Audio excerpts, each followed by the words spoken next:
Bonjour à tous, nous allons travailler aujourd'hui sur de la chimie organique pour changer un peu. Alors, je vous propose une réaction. Alors là, on travaille sans QCM, puisqu'en fait, en chimie organique, pour répondre sans aucune difficulté aux items des QCM, en fait, il suffit de bien maîtriser les réactions, ce qui se passe, et donc de pouvoir répondre à n'importe quel type d'item.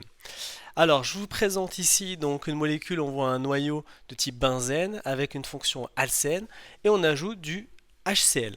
Alors tout de suite, quand vous voyez un noyau aromatique, on peut penser à de la substitution électrophile aromatique, de la SER. Alors c'est pas le cas ici, puisqu'on n'a pas de réactif particulier qui permettrait de faire une SEAR de type AlCl3, FeCl3, etc. Donc ce qui veut dire que notre HCl va plutôt concerner la liaison double extérieure au cycle, donc une addition électrophile. Donc dès que vous voyez une CWC avec du HX, on aura une hydrohalogénation. Ici, c'est donc une hydrochloration qui va être conduite sur le composé départ pour donner le composé A. Alors, si on représente un peu les mouvements des électrons, c'est ce doublet-là qui va venir attaquer du coup le noyau, l'atome d'hydrogène, puisqu'il a une charge delta plus et que là c'est riche en électrons. Du coup ici ça se rabat sur le chlore.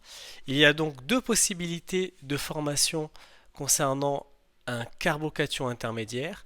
Soit on va avoir la formation de cette espèce-ci,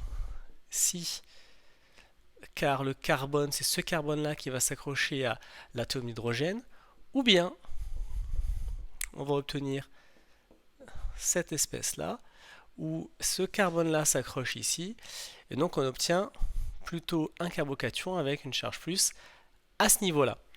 Donc si on analyse, ici on a un carbocation qui est secondaire. Pourquoi? Parce que le carbone qui a la charge plus est accroché à deux carbones.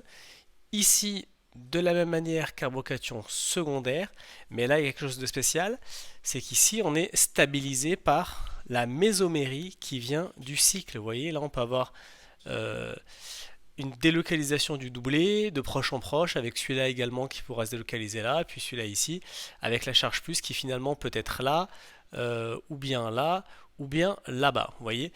Donc ici on a un carbocation secondaire stabilisé par mésomérie, c'est donc le plus stable. Donc cette voie-là, on va oublier. Donc l'intermédiaire carbocationique le plus stable, c'est celui-là. On parlera de régiosélectivité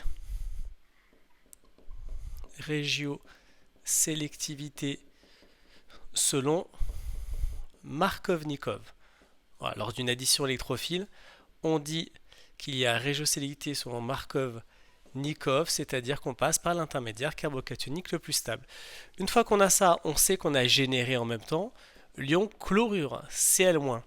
Le Cl- vient terminer le travail en attaquant la position plus. Il faut savoir qu'un carbocation, c'est toujours plan, ce qui fait qu'ici c'est une forme de plan.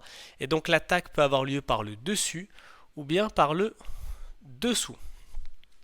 Ce qui va nous conduire finalement donc à un composé qui sera celui-ci, tac tac tac, avec un Cl ici. Donc alors je vais représenter donc soit le Cl en crame qui est devant le plan du tableau, ou on peut avoir le Cl qui est derrière le plan du tableau. Il y a autant de chances d'attaquer par le dessus que par le dessous. On remarque ici notre carbone, il est asymétrique parce qu'il est accroché à 4 groupements différents. Donc le quatrième, on ne le voit pas trop, mais c'est l'hydrogène qui est à côté. Voilà. Et on obtient donc 50% de cette version-là et 50% de cette version-là. Donc un couple d'énantiomères.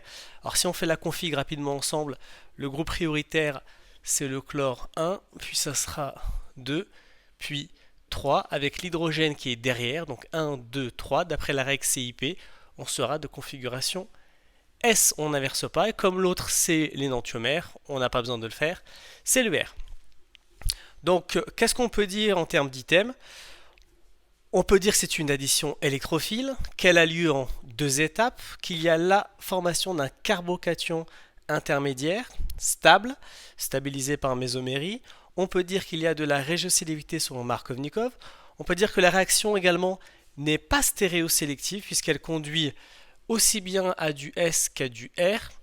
On aura donc ici un mélange qu'on appelle racémique qui a un pouvoir rotatoire nul où on dira que la solution est optiquement inactive. Voilà, on a fait le tour sur les items qui pourraient concerner cette réaction.